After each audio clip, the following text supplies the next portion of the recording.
կառավարություն կամ նախագահի աշխատակազմ ու բաներով, ասենք, օրինակ պատկերացնում եք, ինչ Հայաստանի Հանրապետության բարձրաստիճան պաշտոնյան մի հատ դուրս պրծուկից ծրարով փող ստանում, մի հատ էլ բան պետք է անի, երևի ձեռն էլ պետք է փաչեր։ Ես պատասխանատու ասում եմ, 2018 թվականից էսկոմ իմ վարչապետ ընտրվելու օրից էսկոմ Հայաստանի Հանրապետության կառավարությունում այդպիսի բան չի եղել եւ չի լինելու։ Եվ ես կարծում եմ, որ այո, այսօրվա կառավարությունը եւ խորհրդարանական մեծամասնությունը իր արձանագրած տնտեսական եւ բյուջետային արդյունքներով պետականությունը ամրացնելու իր ռազմավարությունը պետքա շարունակի։ Եվ այո, մեր պաշտոնյան չպետք է ենթակա լինի որևէ կողմնակի, բայց սովորել եք, հա, որ օլիգարխները բանը դռները քացով տալով մտնեն պաշտոնյաների դուր, ոտերները կջարդենք։ Հələ թող մեկը պատշաճ հարգանքով չմոտենալ յուրաքանչյուր պետական օրգանի եւ պետական ինստիտուտի։ Ոտերները կջարդենք։ Երկրորդը թոշակառու տատիկների եւ պապիկների մասին։ 2018 թվականից մինչեւ օրս թոշակները բարձրացել են մի քանի անգամ տարբեր որոշումներով, նվազագույն կենսաթոշակը կրկնապատկվել է։ Այստեղ բարդությունը ես ուզում եմ մենք բարձ հասկանանք ինչի մեջ է, որովհետև թոշակառուն 470,000, 500,000 մոտ եւ նպաստառու։ Ինչ? Նպաստառու եւ թոշակ, ես 2018-ի թիվն եմ ասում։ 660,000 մարդու մասին է խոսքը։ Եվ մենք թոշակառու տատիկներին ոչ թե 10,000, 100,000, 200,000, 500,000, 1 միլիոն դրամով ենք բարձրացրել Տիկին Ավանեսյան։ Առողջության ապահովագրության մասով։ Մենք այսօր 65 տարեկան եւ բարձր տարիք ունեցող թոշակառուներին տասնյակ միլիարդներ ենք ուղղել պետական բյուջեից, որպեսզի մեր սիրելի տատիկների եւ պապիկների հոգսերը հոգան։ Ընդ որում ծառայություններ, որ նրանք նախկինում անվճար երբեք չեն ունեցել, երբեք Հայաստանի պատմության մեջ։ Մենք երբ որ հետազոտել ենք այդ թվում մեր սիրելի տատիկների եւ պապիկների կարիքները, տեսել ենք, որ իրանց առաջին, երկրորդ, երրորդ, չորրորդ կարիքը առողջապահությունն է եւ մենք տասնյակ միլիարդներ ենք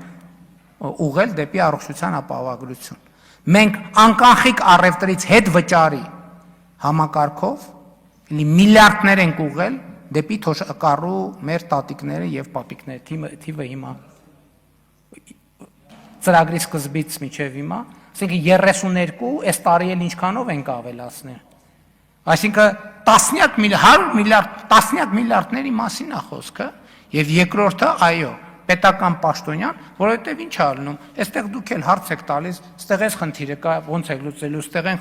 խնդիրը, պետական պաշտոնյան պետք է լինի գերկենտրոնացած իր աշխատանքի վրա եւ զերծ որևէ կողմնակի ազդեցությունից։ Այդ թվում գիտեք ինչ, հիմա կարող է լավ չլինի ինչ էլա, այդ թվում պետք է որոշակի նաեւ հարազատների, բարեկամների տարբեր խնդիրների առաջ խեղճանալու տրամաբանություն։ Պետք է կենտրոնացած լինի իր աշխատանքի վրա։ Այո, թալանացը ձեզանից հավաքել ենք եւ բաշխել ենք, թալանացի 0.00 թալանացից հավաքածի 0.000.1%-ը հավաքել ենք եւ բաշխել ենք, ուժեղացրել ենք, ներդրել ենք մեր պետական ապարատի վրա, որովհետեւ մենք մեր սեփական միշիկը չունենք ու չենք ուզում ունենանք, որ մտնի պաշտոնյաներին բան անի, ծրարով փող տա եւ այլն եւ չենք էլ ունենալու։ Եվ այո, ճիշտ ենք արել, սրա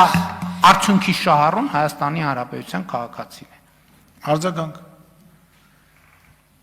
Պարոն Փաշինյան, նախ առաջարկում եմ ավելի հանգիստ ոճով եւ տոնայնությամբ պատասխանել հարցերին։ Այս ընթացքում ես կարդում եի, որ մի ճապոնացի պարգևավճար իր կրճատել են, ղեկավարին սպանել է։ Մտածում եմ, կարող է ձեր նախարարները սամուրայներ են, դուք էլ քանի որ հայտնի կյանքեր փրկող եք, գնացել եք այդ խիսախ քայլին, սա իհարկե հումոր է, հիմա իրականությունը եւ մռմռալու մասով։ Ես հասկանում եմ, որ այս հարցը ձեզ շատ մռմռացնում է, որովհետև այս հարցը հուզում է Հայաստանի Հանրապետության շատ քաղաքացիներին, եւ դուք շատ լավ գիտեք դրա մասին։ Դուք որ շատ լավ գիտեք դրա մասին։ Իրականությունը, պարոն Փաշինյան,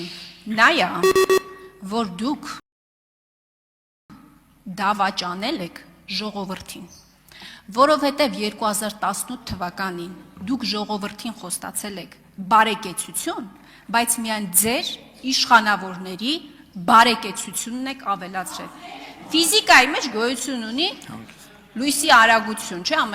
ամենաարագ արագությունն է։ Դուք նոր չափման միավոր եք ստեղծել ձեր իշխանության հարստացման արագություն, լույսի արագությանը հավասարազոր։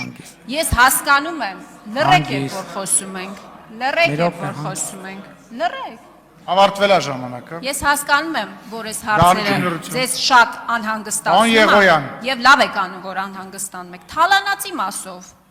Թալանացը Տիկին հավաքում Խաման, եք ձեր ժողովրդի ելույթի ժամանակը չէ։ ձեր մեջ մի բաժանեք։ Լրություն դալիճում։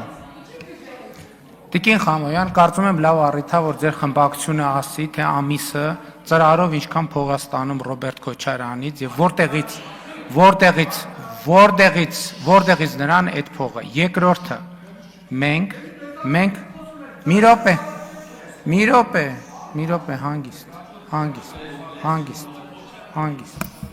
Դալիճում լրություն։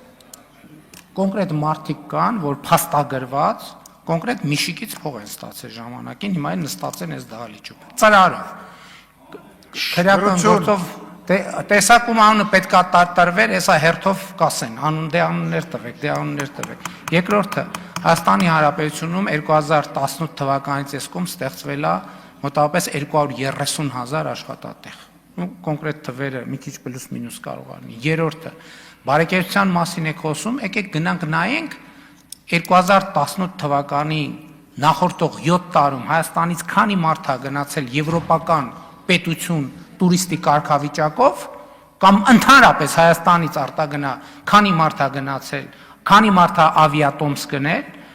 եւ հիմա նայենք 2018 թվականից հետո։ Բարեկեցություն է, բա ի՞նչ է։ Բա ով ասում, բա երկրի հնան 18 թվից եսկում 52%-ով աճել է։ Չի կարա այդ բարեկեցություն չլինի։ Ինչ վերաբերում է մեր հարստություն, ցույց տվեք մեր հարստությունը։ Որտե՞ղ է մեր, ով է, բացառում եմ ես դա։ Չի կարող այդպիսի բան լինել, դա մերկապարանոց հայտարարություններ են։ Էլ չեմ անում, եթե հարստ 2018 թվին, երբ որ աղմուկ էր եղել մարզպետների աշխատավարձի հետ կապված, ես այդ ժամանակ այցի էի, չեմ էլ հիշում որտեղ էի այցի, գրեցի, ասի փոխանակ մարդիկ ուրախանան, որ մարզպետները 300,000 դրամի կարիքը ունեն, բայց եթե հարստացել ենք, ինչի ենք, կներեք ուրիշ բան պետք է ասեի, վրեքներս բան անում, վրեքներս խոսակցություն բերում, եթե հարստացել ենք, ինչի ենք անում, են այդ հարստությունները չամադանի տակից կհանենք, կծախսենք, բայց եթե հարստացել ենք, դրա կարիքը կա, ասենք դուք չեք հասկանում ձեր հարցի բանը, անտրամաբանական լինելը եւ ամենակարևորը, այստեղ մենք չենք խնդիրը, այստեղ պետության եւ պետական ինստիտուտների կայացումն է խնդիրը։ Մենք բարձրացրել ենք ուսուցչի աշխատավարձը, այսօր Հայաստանում մի ամիս առաջ ասում էի մի հոգի կամ երկու հոգի, այն օր իմացա 13 հոգի ուսուցիչ 700,000 դրամ եւ ավելի